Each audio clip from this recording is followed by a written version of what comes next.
The first time you wrote a boy's name in your journal, you put it right next to your own, like you could fix up the phonetics, match-make the letters, and you thought it would stay there forever. And then you learned the lesson that not many people stay anywhere. You wanted to wrap him in your arms, in loving tentacles, because the thought of letting go, no matter how careful you tried to be, bled like ink, spilled and forgotten somewhere on a shelf. So instead of empty cardboard promises, you gave him yourself, hoping it would be enough. You didn't understand when it wasn't.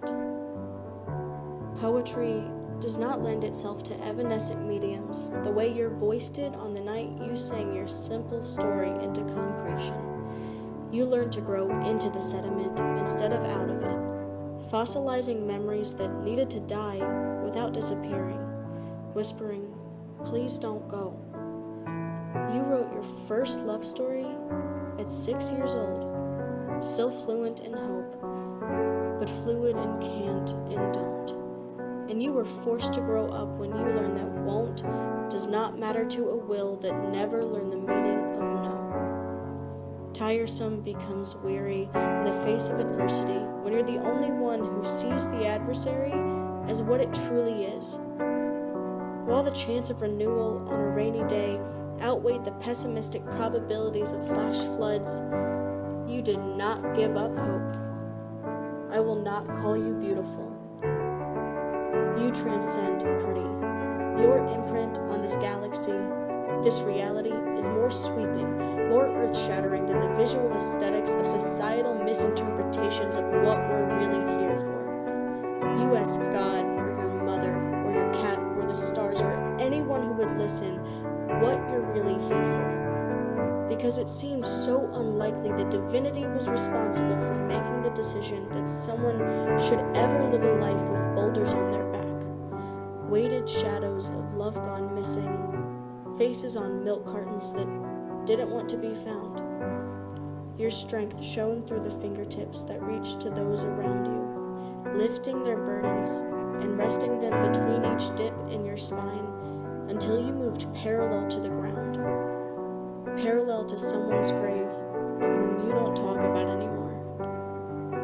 Just a bit further. We can do this together. Let me make you some hot chocolate when we get there.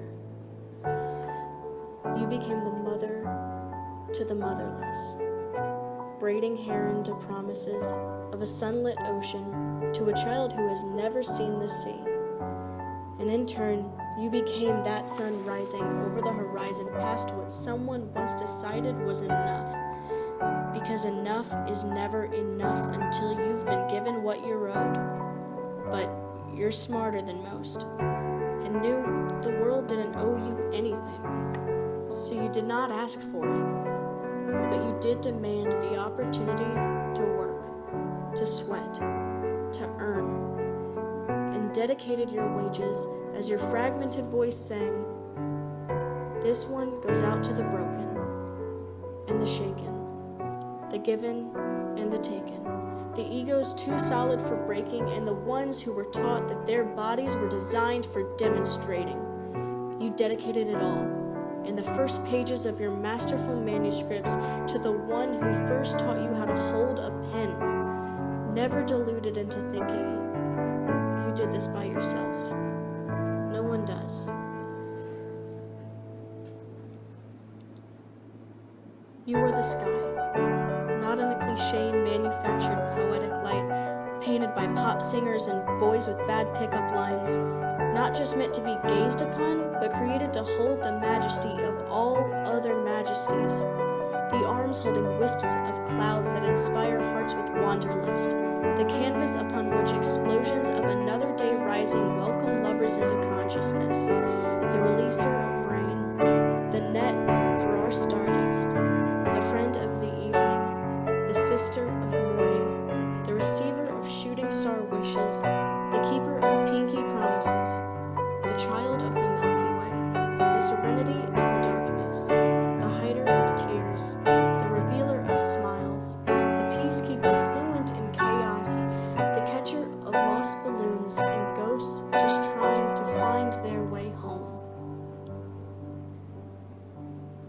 You are home. The first time you wrote a boy's name in your journal, you spelled it wrong. You learned that you are not perfect. You are still learning. Forgive yourself for not knowing everything that everyone else expects you to know before you have a chance to fall in love with it. And the next time something breaks your heart, be sure to nurture it as kindly as you try to mend those around you. You are a healer. You are a lover and a receiver of love. You are a girl. You are home.